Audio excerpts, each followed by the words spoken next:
ketahui bahwa pengangkatan PJ Bupati tahap pertama ini seluruh Indonesia, sebagaimana kita ketahui bahwa kemarin tanggal 22 sudah mencapai 3 bulan pertama.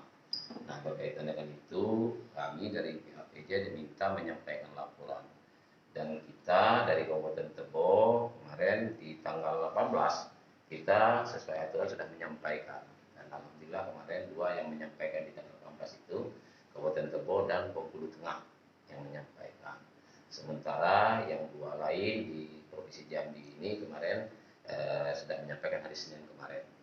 Nah ini, berkaitan dengan penyampaian tadi langsung dipimpin oleh Pak Mendagri terkait dengan pertama sosialisasi penilaian, yang kedua langkah-langkah yang akan diambil.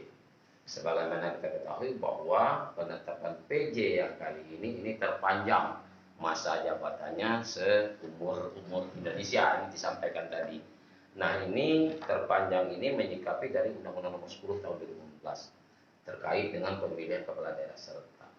Ini bukan kehendak Mendagri, bukan kehendak pemerintah, ini menjalankan amanah undang-undang.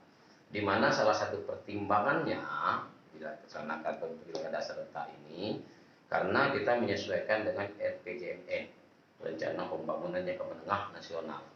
Nah, biasanya di tengah-tengah perjalannya RPJMN ada kepala daerah yang baru terpilih dan buat visi misi sendiri, dan ini mengakibatkan tidak sejalan antara pusat dengan daerah, dan pusat dengan provinsi, pusat dengan kabupaten, ini tidak akan terjalan. Nah, ini menyikapi ini makanya diadakan pemilihan daerah serentak, dan ini juga nanti akan diberlakukan di seluruh Indonesia. Ke depan kepala daerah tidak perlu lagi membuat visi misi, hanya mengacu kepada RPJMN. Nah, ini terkait dengan visi-visi yang disampaikan. Kemudian dari sisi teknik penilaian seorang kepala daerah yang ditunjuk sebagai PJ sekarang ada 4 yang dikecualikan. Selain dari itu sama semua dengan kepala daerah definitif. Antara lain yang 4 itu tidak boleh mengeluarkan perizinan baru, kemudian tidak boleh membatalkan perizinan yang sudah ditetapkan, kecuali jadi dari keempat yang dikecualikan, yang tidak dibolehkan itu ada pengecualiannya, kecuali mendapatkan persetujuan tertulis dari Menteri Dalam Negeri. Artinya sebenarnya sesungguhnya hak dan kewajibannya sama, cuman yang 4 kriteria ini harus mendapat persetujuan tertulis dari Menteri Dalam Negeri. Ini yang pertama. Kemudian yang menjadi fokus dari PJ ini yang diharapkan menjadi tolak ukur, yang pertama perhatian terhadap pendidikan. Ini yang pertama, bagaimana dengan dunia pendidikan. Kemudian terhadap pelayanan kesehatan yang dilakukan pelayanan kesehatan. Kemudian pemeliharaan terhadap infrastruktur. Nah, infrastruktur yang ada diharapkan apa yang sudah dibangun selama ini tetap terjaga. Ini yang saya sampaikan. Kemudian seorang PJ ini bukan hanya ditunjuk oleh Menteri Dalam Negeri, bukan hanya ditunjuk oleh Presiden seperti yang disampaikan tadi, karena mereka-mereka yang terpilih ini, yang diusulkan ini sudah melalui seleksi yang dilaksanakan, yang dipimpin oleh Presiden, ada dari Kabinda, ada dari PPATK, ada dari KPK, semua mereka-mereka yang terpilih ini kan mereka yang sudah terseleksi dari aparatur pemerintah. Nah, diharapkan pada mereka ini dapat menjalankan tugas dengan sebaik-baiknya. Dan disampaikan tadi, apabila seorang PJ itu hanya disposisi surat di kantor, tidak keluar, tidak turun ke lapangan, nah maka ini silakan nilai kinerja saudara berapa.